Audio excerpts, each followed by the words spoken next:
Bien, hoy día El Comercio publica un informe de la Unidad de Investigación titulado Corrupción por el caso narcoindultos se aproxima al despacho presidencial y resume la acusación de la Fiscalía Anticorrupción, la acusación que ha permitido sustentar un pedido de 9 meses de prisión preventiva para Miguel Facundo Chinguel, entre otras cosas, que ha sido concedida, como hemos dicho, por el juez. Pero este informe dice que lo siguiente: en la resolución del fiscal se confirman además las 25 visitas que hiciera Facundo Chinguel a Palacio de Gobierno para reunirse con el presidente Alan García, el secretario general de la Presidencia de la República Luis Nava Gilbert y el secretario del Consejo de Ministros Julio Zavala Hernández, con el fin de dar trámite final a los indultos y conmutaciones de pena. Bueno, estamos precisamente con Julio Zavala Hernández, quien a la sazón era secretario del Consejo de Ministros, no de la presidencia del Consejo de Ministros, sino del Consejo mismo de Ministros, es decir, de esta reunión semanal, digamos, de ministros con el presidente de la República. Señor Zavala, buenas noches. ¿Qué tal? Buenas noches. ¿Cómo está? Bueno, ante esta versión, hoy día el señor Nava, que es secretario de la presidencia, digamos, en esa época, ha dicho que Facundo Chinguel fue miembro de la comisión de indultos desde el 2 de enero del 2008 hasta marzo del 2012 y tuve una sola reunión con él. Yo jamás he despachado ningún indulto. Eso era función del secretario del Consejo de Ministros, el doctor Julio Zavala, quien veía los indultos y los colocaba para que los vea el señor presidente. Esto ha dicho Nava, o sea que confirma un poco lo que dice acá el informe del fiscal reseñado por El Comercio. Bueno, usted entonces es la persona que filtraba, que revisaba todos estos informes. Mire, mi cargo era el de secretario del Consejo de Ministros. De acuerdo al reglamento de organización y funciones del despacho presidencial, el secretario del Consejo de Ministros es quien recibe de parte de todos los sectores, vale decir de los 18 ministerios, todas las normas a partir de resoluciones supremas en adelante, vale decir resoluciones supremas, decretos supremos, decretos legislativos, para ser puestos en conocimiento del señor presidente de la República y para que él pues proceda a rubricarlos.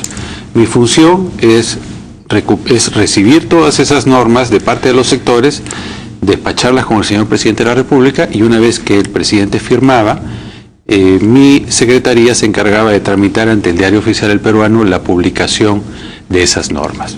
Como quiera que los indultos y las conmutaciones de pena se aprueban por resolución suprema, entonces esos expedientes que proponían indultos y que venían firmados por el presidente de la Comisión de Indultos y los miembros e integrantes de la comisión eran remitidos a Palacio de Gobierno, a la Secretaría del Consejo de Ministros, a mi cargo, para yo posteriormente poner en conocimiento del señor presidente esos indultos. Efectivamente, tengo entendido que se ha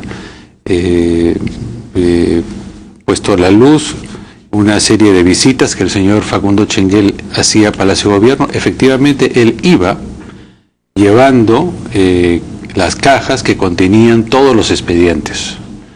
Esas cajas conteniendo los expedientes eran recibidos por el personal a mi cargo en la Secretaría del Consejo, quien verificaba que estén completos. Todos estos expedientes tenían que reunir una serie de requisitos que los establecen los reglamentos que estaban aprobados con tales fines. Tenían que tener copia de la sentencia del reo, sus certificados de conducta, certificados de trabajo de estudios, la hoja penológica, informes del Instituto Nacional Penitenciario, etc. El personal a mi cargo verificaba que los expedientes estén completos. Es decir, que cuenten con toda la... Verificaba que estuvieran todos los documentos, pero no verificaba, digamos, el contenido de algunos documentos. Por ejemplo, si la sentencia era una sentencia pues por narcotráfico agravado, por decirlo de alguna forma, eso no lo verificaban. La Comisión de Indultos y Conmutaciones de Pena hacía una verificación previa para efectivamente verificar si el pedido de conmutación era factible legalmente hablando. Hay leyes que restringen el otorgamiento de indultos y el otorgamiento de conmutaciones. Claro. Entonces, la comisión recibía las solicitudes, las evaluaba, recibía todas las... La comisión de gracias. La comisión de gracias, pues, o sea, las evaluaba y luego, de acuerdo a lo que establecen los reglamentos, los ponía en conocimiento una vez que aprobaba la comisión de indultos al viceministro de Justicia, pasaba al ministro de Justicia y luego pasaba para consideración del señor presidente de la República. Lo que hacía la Secretaría a mi cargo era verificar que los expedientes estén completos. O sea que no, me vuelvo a preguntar, no verificaban el contenido, digamos que no solo que estuvieran completos, no solo que estuvieran los papeles, sí, sino que además que estos papeles estuvieran de acuerdo a la ley, es decir, que se cumplieran los requisitos establecidos por la ley. Exacto, que se cumplieran los requisitos, vale decir que existiera un informe, un certificado de conducta. Pero ustedes no verificaban que el certificado de conducta dijera lo que tendría que decir, que el reo tenía buena conducta. Ustedes no verificaban eso. Pues, o sea, eso es labor obviamente de la comisión. Nosotros recibíamos los expedientes.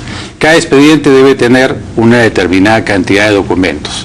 Verificábamos que los documentos existan y consten en el expediente, y si era así, ya eran puestos en conocimiento del señor presidente de la República para que, de acuerdo a sus prerrogativas constitucionales, decida si otorgaba o no el indulto conforme a la recomendación. ¿Usted veía que el presidente de la República revisaba estos casos? Así es, así es. ¿Los revisaba con cuidado? Yo he sido testigo, porque yo mismo en muchísimas oportunidades bajaba las cajas conteniendo los expedientes de indulto a la oficina del señor presidente y nos quedábamos horas revisando. Bueno, le entregaba yo los expedientes, el presidente revisaba los documentos, revisaba la sentencia, revisaba los certificados que contenía cada expediente, verificaba si se trataba de una persona, de un delincuente primario, verificaba la carga familiar, es decir, todos los elementos que podían... ¿Cómo explica usted entonces que al presidente y a usted también, porque si usted lo revisaba con él,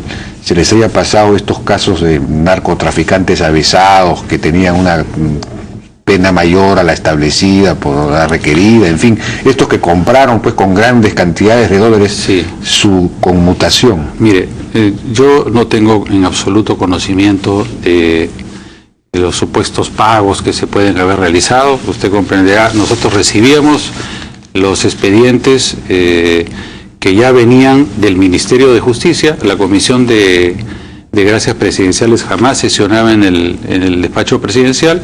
Lo único que hacíamos es recibir los documentos, recibir los expedientes. Pero usted los estudiaba junto con el presidente. No, yo no, o sea, el presidente obviamente revisaba cada expediente, pero ese expediente venía con una recomendación de la Comisión de Indultos, que a su vez había sido también verificado y revisado por el viceministro de Justicia, por el ministro de Justicia, que eran los que elevaban. Pero ahí en ese informe tenía que decir por qué pena, por qué delito había sido condenado el solicitante. Así es.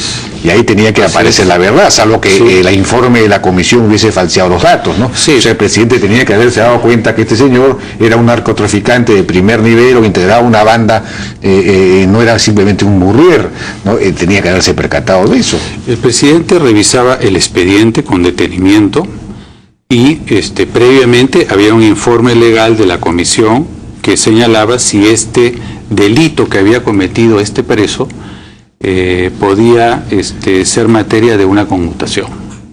Concretamente, en el caso de conmutaciones de pena, las leyes restringían únicamente para los delitos de violación de menores de 18 años, secuestro y extorsión.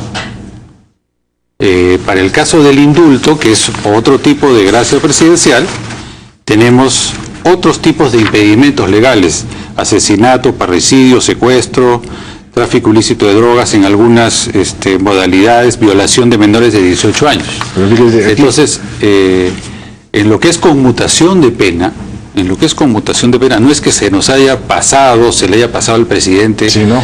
Sino que No existe legalmente ninguna prohibición. Pero fíjese, aquí dice, los miembros, esto es el informe de la Fiscalía, los miembros de la comisión dirigida por Facundo Chinguel cobraron hasta $240.000 por rebajar las penas de 14 cabecillas del narcotráfico. Eso es imposible que sea, un cabecilla del narcotráfico no puede, ser pasible de recibir un indulto o una conmutación, yo supongo, ¿no? Algunos integrantes de carteles internacionales, un nigeriano encabeza la lista de los presos que mayor cantidad de dinero pagaron y así, en fin, aquí hay una relación. ¿Cómo se le puede haber pasado esos casos? ¿A usted también? Mire, no es que se nos haya pasado, a mí se me haya pasado. El expediente venía... Disfrazaba, No puedo decir que se disfrazaba. Entonces, en absoluto. El expediente venía con la cantidad de documentos que el reglamento establece que debe tener. No, eso ya lo sé, pero lo que estoy diciendo es que si el presidente los revisaba detenidamente, no puede habérsele pasado estos casos, ¿no? Esa es la pregunta, ¿cómo se le pudo pasar estos casos? Yo no estoy de acuerdo con esa apreciación de que se le haya pasado. Él evaluó cada expediente. Entonces, si no se les pasó, entonces ya la cosa es más grave. Es decir, deliberadamente él aprobó casos que no debió aprobar. Mire, acá estamos hablando, bueno, esa es una opinión, señor Altauzo. No, la cosa es lo que la ley dice. Claro, si la ley dice que un narcotraficante, un cabecilla de narcotráfico no puede recibir una gracia de conmutación, entonces, ¿cómo es posible que una cantidad importante de cabecillas de narcotráfico, como dice este informe, según la Fiscalía, hayan podido recibir la gracia? Mire, señor Altauzo, yo tengo entendido que no hay un solo caso de conmutación de pena, que se haya otorgado en contravención a lo que la ley establece. Lo que pasa es que hay un poquito de confusión, ¿no? Una cosa es el indulto y otra cosa es la conmutación de la pena. En la conmutación de la pena hay una reducción de la condena, pero no es el perdón total del indulto como ocurre en el indulto propiamente dicho. No, ya sé. O sea que usted sostiene que en la conmutación de la pena sí se le podía conmutar la pena a un delincuente de alto vuelo. Mire, yo lo que le digo es que... ¿Eso dice la ley? Yo lo que le digo es que existen leyes que establecen cuáles son los delitos que no son pasibles de conmutación de pena. Y los delitos que no son pasibles para conmutación de pena son violación de menores de 18 años, secuestro y extorsión. Los demás sí es posible. No hay ninguna restricción para eso, bajo mi punto de vista y bajo mi análisis legal como abogado. Habría que precisar eso entonces. Así es. Bien, señor Julio César Zavala, muchas gracias por su participación en la hora de hoy. Vamos a ir a una pausa y regresamos ahora con Orlando Velázquez, presidente de la Asamblea Nacional de Rectores.